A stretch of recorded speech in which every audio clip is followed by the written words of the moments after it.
In the next 6 months, we're going to have people that will be, in some places, on the brink of famine. There will be places where we need to intervene, and it's going to be about saving lives. Even when it's not in those extreme cases, like we see in northeast Nigeria, for example, with a real risk, we see other places where the number of people in high food insecurity levels has gone much higher. In the last 2 years, we've seen a doubling of the number of people that we call phase 4 and plus. In non-technical language, that means the most acute form of food insecurity. This is the portion of the population that will need direct assistance. This number has doubled since 2019. So we have a much higher number of people that we need to assist. So in the short term, it's about scaling up our operations and making sure that we reach those populations at risk with food assistance. This food assistance can take different forms. It could be with food in kind, it could be with cash that will transfer, it could be in supporting governments with their shock responsive safety nets when they exist, and that's not the case in many countries. In the long run, the problem with this is that it reduces the ability of people to recover from those shocks.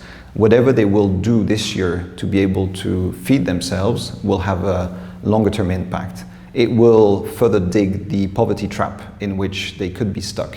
If you have, for example, a family that owns cattle, goats, stocks, whatever, they will sell this to buy cereals, and they will buy it at the time when the prices are the highest. So they will reduce even more whatever capital they have, meager capital they have in stock.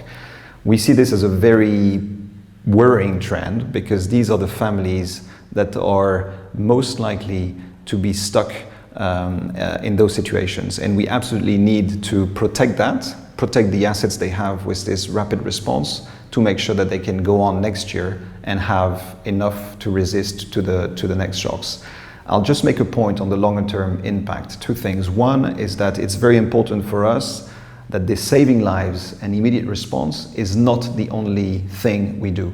We absolutely have to go beyond this. This is the short-term answer, and we have to do it. At the same time, we need to make sure that we invest heavily with governments, with partners, in more sustainable agriculture and in livelihoods. This is what we have in our resilience program. This is what we have when we engage with governments on social protection. This is what we have when we engage with partners on sustainable and climate smart type of agriculture. We absolutely need to do this at the same time. The rapid response answer, the emergency response, is not enough.